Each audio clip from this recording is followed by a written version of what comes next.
আমি গেছি 95 সালে একটা রোজাহারি সৌদি আরবে। তা গেছি কালেকশন করতে।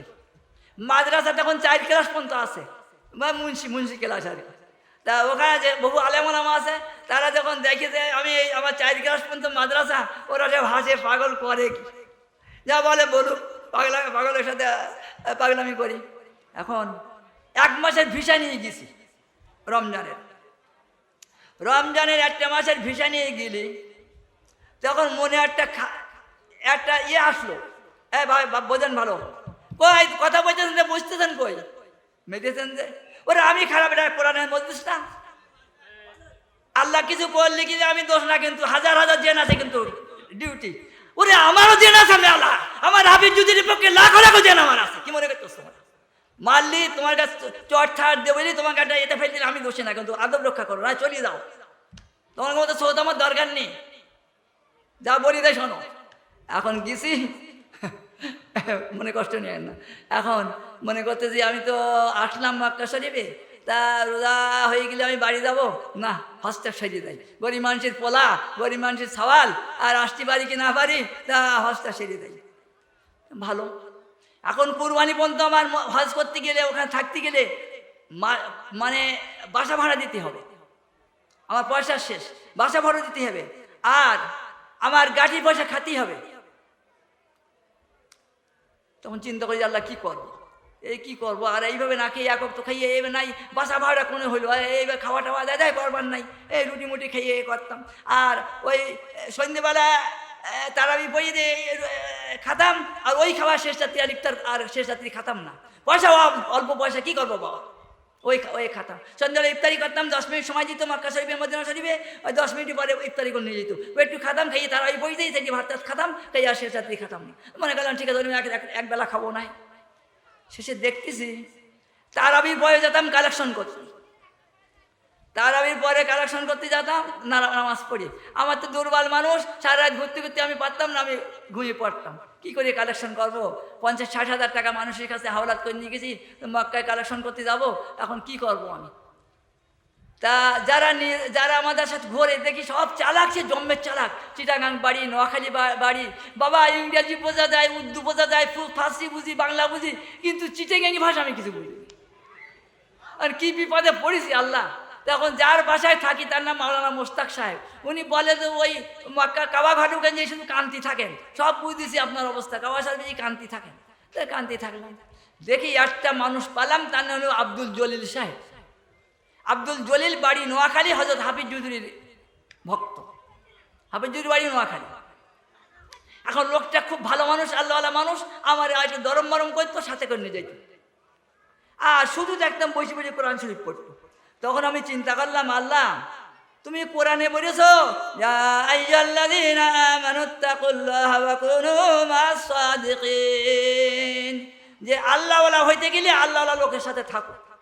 তো এই যে লোক, আমি যে কি কুরবানি পর্যন্ত থাকবো, দুষ্ট লোকের সাথে ঘুরলি, আমার ওদের ছোঁয়া, ওদের এই আমার ভিতরে এসে যাবে। আমি এখন কি করি? এর সাথে থাকতে মন চাই, এই আল্লাহওয়ালা লোকের সাথে থাকতে মন চাই, কি করব? আমি রাত্রে শুয়ে দোয়া পড়ে শোলাম, তাকে বলা হয় ইস্তেখারা। হাদিসে আছে, মানুষ যখন করবো কি করবো না কোনো কাজ সামনে আসে, কিংকর্ত বিমূঢ় হয়ে যায়, কি করবো কি করবো না, তখন ওই দোয়া পড়ে শুতে হয়। আল্লাহ রাসূল সাল্লাল্লাহু আলাইহি ওয়াসাল্লাম শিখাইছেন, সূরা কোরআনের সূরার মতো শিখাইছেন যে এই ইস্তেখারা, এই দোয়া না পড়ে কেউ কাজ শুরু করবা না।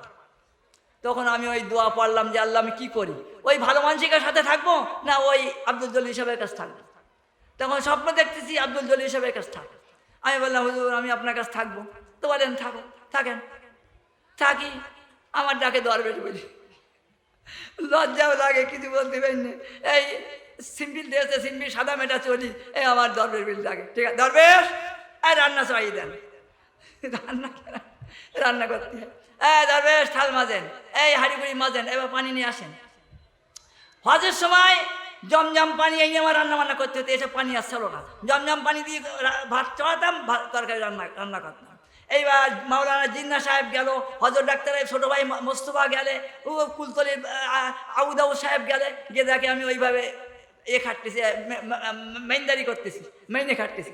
তখন ওরা তো আমার খুব বেশি কথা বললো, আপনি কি পাইছেন এসব এসব করতেছেন, কথা বললেন না বাবা, আমি করতেছি আপনি আমার লাভের জন্য আমি করতেছি। এইবার দেখতাম লোকটা কোরআন শরীফ পড়ে। আমি বলি কি ব্যাপার ভাই, কতটুকু পড়েন? পড়ি। এক পারা পড়েন? পড়ি। দুপারা পড়েন? পড়ি। আল্লাহ, আমি কোন জ্বালায় পড়লাম, যারা মুরব্বী বলে মানেছি, আজ যদি তার সাথে বেয়াদবি করতাম আমি শেষ, আমার গোষ্ঠীও শেষ। বেয়াদবি করা যাবে না। আজ খুদা খায়েম তৌফিক আদব কে বেয়াদব মাহরুম গাস্তাজ ফজল রব। আমরা আল্লাহর কাছে আদবের জন্য তৌফিক চাই, কারণ যারা বেয়াদব তারা আল্লাহর রহমত থেকে বঞ্চিত। কিচ্ছু কলাম না, থাকি। এইবার বললাম হুজুর, আমার মা কইছে আমার স্ত্রী মারা গেছে, 3টে ছেলে, তারা ছোট ছোট ছেলে করা কান্দে। আমার মা কইছে এই হাজি সাহেবদের কাছে যে আমার ছেলের হজ হয়ে গেলে বাড়ি পাঠিয়ে যাও, সে যখন থাকে না। তো হুজুর আমার একটা ব্যবস্থা করে দেন। হুজুর আমার একটু আসার হজে 3-4 দিন পর আমার ব্যবস্থা করে দিলেন। আমার বলতেছেন দরবেশ, জি হুজুর, আপনি আমাকে জিজ্ঞাসা করতেন আমি কোরআন শরীফ কতটুকু পড়ি। দরবেশ, আমি তো হাফেজ না, তারপর কোরআন শরীফ পড়তে পড়তে আমার চালু হয়ে গেছে। দরবেশ, আমি দিনে 10 পারা কোরআন শরীফ পড়ি। বলি সুবহানাল্লাহ। ওরে দরবেশ রে, এর বরকত এইবার শোনেন দরবেশ, আপনি বলে কথা বলতেন। দরবেশ, প্রতিদিন দেখি যাদের সাথে দুপুরে গল্প করি, সন্ধ্যেবেলা গল্প করি, তারপর দিন সকালে যেই দেখি ধরে নিয়ে গেছে, তাদের ধরে নিয়ে গেছে পুলিশে।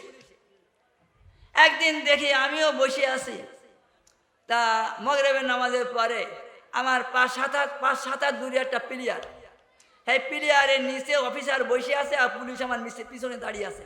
অফিসার বলবে আমাকে ধরে নিয়ে যাবে। তখন আমি চিন্তা করছি, আল্লাহ, শত শত মানুষকে তো এইভাবে নিয়ে গেছে আমার সামনে, আজকে আমার পাল্লা, আমার তো সিঁড়ি ঘরে ঢুকাচ্ছে। আল্লাহ, আমি কি করব?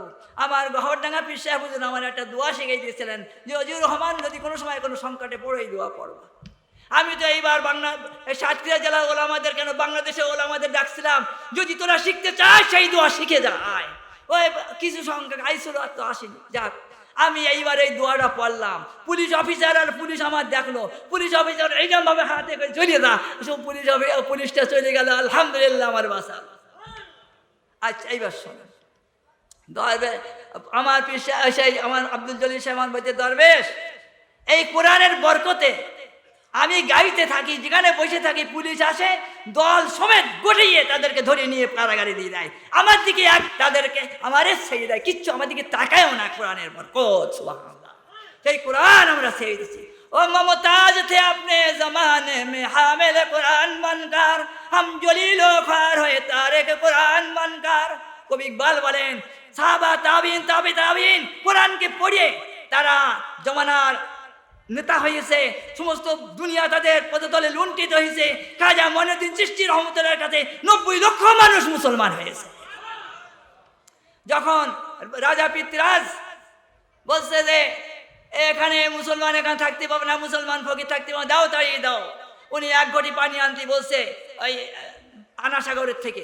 আনাসাগরটা বেশি না, এখান থেকে ওই ফুলতলি কি বলে এই পর্যন্ত হবে, টার্মিনাল শেষ পর্যন্ত বা টার্মিনাল পর্যন্ত হবে, এরকম লম্বা চওড়া, এখান থেকে ঈদগাহ পর্যন্ত, এর নাম হলো আনাসাগর। ওখান থেকে 1 ঘটি পানি আনতে পারলো। সমস্ত আজমির এলাকার পানি সব শুকাই গেল, ঘাটের পটের ইন্দারার টিউবওয়েলে সব পানি শুকাই গেল। 90 লক্ষ মানুষ তার কাছে মুসলমান। এখন কি করলাম? কবি ইকবাল বলেন যে আজ মুসলমান কোরআন ছেড়ে দিয়ে লাঞ্ছিত হচ্ছে, অবদস্থ হচ্ছে। তাদের আজ আমার বাইতুল মোকাররম খতিব সাহেব হুজুর, আমার মুরব্বী আমার পীর সাহেব হুজুর, উনি আমার বলছেন যে আমি কি করে যাব, ফিলিস্তিনি অবস্থা খুব খারাপ, কুনুতে নাজারা পড়েন, ফজরের নামাজের পর পড়তে হয়। মুসলমানদের যখন অবস্থা এরকম খারাপ হয়ে পড়ে, ফজরের নামাজের পর সেই দোয়া পড়তে হয়, কুনুতে নাজারা পড়েন, ফিলিস্তিনি অবস্থা অত্যন্ত খারাপ। ওই তো দরুন ভাই বললো যে অবস্থা অত্যন্ত খারাপ, কুনুতে। তারপর উনি আসতে চাননি যে আমি কি করতে যাব, কোথায় যাব। তা এখন অবস্থা খারাপ, মন টন ভালো না, তা মুসলমানদের অবস্থা অত্যন্ত খারাপ। আজ মুসলমান আল্লাহর কোরআন পড়ে না। আজ দেখেন, একটা চেয়ারম্যান যদি পথে চলে, একটা চেয়ারম্যান সাহেব পথে চললে 5 জন লোক তার সঙ্গে থাকা লাগে, কারণ সিকিউরিটির দরকার। একজন এমপি থাকলে 10-20 জন থাকা লাগে, একটা মেম্বার থাকলে চললে তার সঙ্গে 3 জন থাকা লাগে। আপনি আর আমি যদি সূরা ইয়াসিন পড়ি, হাজার হাজার ফেরেশতা আপনাদের গার্ড অনার করবে। কিন্তু আজ আমরা যখন পারা কি পারা পড়বো, ওইভাবে সমস্ত কাজ আমাদের সহজ হয়ে যাবে, আল্লাহ সব কিছু আমাদের আসান করে দেবে। কিন্তু আমরা কোরআনের ধারে কাছে যাই না, বাচ্চাদেরকে কোরআন শিখাই না। আমাদের অবস্থা হয়ে গেছে খারাপ। কোরআন পড়লে বাবা শোনেন, বিশ্বের মধ্যে এখন প্রায় 220টা মতো রাষ্ট্র রয়েছে। এই 220টার মতো রাষ্ট্রে এখনো 3 ভাগের 1 ভাগ মুসলমানদের হাতে আছে। সৌদি, কুয়েত, কাতার, জর্ডান, এই বিভিন্ন রাষ্ট্র 3 ভাগের 2 ভাগ রাষ্ট্র এখনো মুসলমানদের হাতে আছে। আর সোনার খনি, তেলের খনি সব আল্লাহ পাক তাদের মিলাচ্ছে। তা কি করলাম, যে মুসলমান যদি এখনো হুঁশ ফেরে, ইনশাআল্লাহ হলো যে আমরা বাঘের জাতি, আমরা বীরের জাতি, সব আমাদের। এই কোরআনকে আমাদের ধরতে হবে কায়দা মতো। কোরআন যদি আমরা না ধরি আমাদের অবস্থা খারাপ হবে। আর কি কইছিলাম, এই বিশ্বের যারা নেতৃত্ব দিচ্ছে, ইসলাম বিশ্বে যারা নেতৃত্ব দিচ্ছে, হিসাব করে দেখবেন সব কোরআনে হাফেজ। যদিও গলা একটা টাই দেখবেন, একটা ফুল প্যান্ট পরছে, যদিও পশুর শহীদ বরি করি বিচারণ, ওহে মাধব শিখি না কবু পশুর আচরণ। শহরালি মেম্বারের বাপ আমার বলতো, তখন ছোট ছিলাম তো, খুব লগুড়ি লোক ছিল, যদিও পশুর শহীদ করি বিচারণ, ওহে মাধব শিখি না কবু পশুর আচরণ। আমি বলি দাদা, তার মানে তো দুনিয়ায় বেঁচে থাকতে গেলে অনেক সময় পশুর সাথে ঘোরা লাগে, কিন্তু না, আমি বলি দাদা না ঘুরলি ঘরে ধরে আগুন ধরিয়ে যাবে। ওরে মাধব শিখি না কবু পশুর আচরণ, কিন্তু পশুর আচরণ শিখলে হবে না। এখনো বিশ্বের বললাম তো 3 ভাগের 1 ভাগ এখনো মুসলমানদের হাতে আছে। তারা কোরআনের হাফেজ, তারা আলেম, কিন্তু আজ ইংল্যান্ড আমেরিকাদের সাথে ঘুরতে ফিরতে কি করবে, ইমানি দুর্বলতা, গলায় টাই দেয়। যেমন রজব তায়েব এরদোগান, কি কোন রাষ্ট্রে, তুরস্কের, কোরআনে হাফেজ, কোরআন শরীফ তেলাওয়াতটা শুনছি, আরে আল্লাহ কত সুন্দর কোরআনে হাফেজ। কোরআনে হাফেজ যদি না হয়, কোরআন যদি না বোঝে, কি রাজনীতি করবে সে? এই জন্য সন্তানদেরকে কোরআনে হাফেজ বানান, ছোট্ট ছোট বয়সে কোরআনে হাফেজ বানান, বানিয়ে মনে চায় ইঞ্জিনিয়ার বানিয়েন, বানিয়েন, সব কিছু বানিয়েন। তারাই একদিন চেয়ারম্যান হবে, তারাই এমপি হবে, তারাই দেশের নেতৃত্ব দেবে, তারাই দেখবেন সমস্ত জগৎ তাদের হাতে এসে যাবে। এই জন্য বললাম কোরআন শেখান, বাচ্চাদেরকে কোরআন শেখান। বাদশাহ শাহজাহান ছেলে আলমগীর, আওরঙ্গজেব, দারা শেখ সুজা আলমগীর, 4 ছেলে শাহজাহানের। দিল্লির জামে মসজিদে বাদশাহ শাহজাহান বানিয়েছে। এখন আলমগীর ছেলে কোরআনে হাফেজ হয়েছে। আলমগীরকে জিন্দাপীর বলা হইতো, আওরঙ্গজেব ওরফে আলমগীর জিন্দাপীর বলা হইতো। তা ওনার ছেলে কোরআনে হাফেজ হয়েছে, দাদার কাছে গেছে, শাহজাহানের কাছে, বলছে দাদা দাদা আমি কোরআন শরীফ হাফেজ হয়েছে, কালকে আমার শেষ হয়ে গেছে। তুমি কোরআন শরীফ হাফেজ হয়েছে তো আমার কি হয়েছে? তোমার বাপ মা ভেসে যাবেন, আমার কি হবে? হ্যাঁ, আমার কি হবে? সাবাল মনোক্ষণ হয়ে আমার দাদা দানের কাছে আসলাম, কিছু হাতিয়া দেবে, কাপড় সাপড় দেবে, একটা উপঢাকেন দেবে। আর দাদা আমার এমন কথা কইছে, এমন মায়ের মুখ ঝাড়ছে, তুমি হাফেজ হয়েছো, তোমার বাপ মা ভেসে যাবে, আমার কি হবে? বাপের কাছে যেই বলছে আব্বা, দাদাই বলছে কি তাই? আলমগীর 46 বছর বয়সে অল্প দিনের ভিতরে, বছর খানের ভিতরে কোরআন শরীফ মুখস্থ করে হাফেজ হয়ে বলে, আব্বা তোমার ছেলে কোরআনে হাফেজ হয়েছে, জিন্দাপীর বাদশাহ আলমগীর। সুবহানাল্লাহ, নারায়ে তাকবীর, নারায়ে তাকবীর। খতিব সাহেব হুজুরের আগমন, খতিব সাহেব হুজুরের আগমন, গহওয়াটান মহতম সাহেব হুজুরের আগমন, হযরত সদর সাহেবের সুযোগ্য সাহেবজাদার আগমন, বাংলার অজিতীয় নেতা হযরত মাওলানা মুফতি হাফেজুল আমিন সাহেবের আগমন। আল্লাহ রহমতে আমার পীর সাহেবকে বেলা এসে গেছেন। আসসালামু আলাইকুম। অনেক বেয়াদবি করছি আমি, একবার হাত ধরে পায়ে ধরে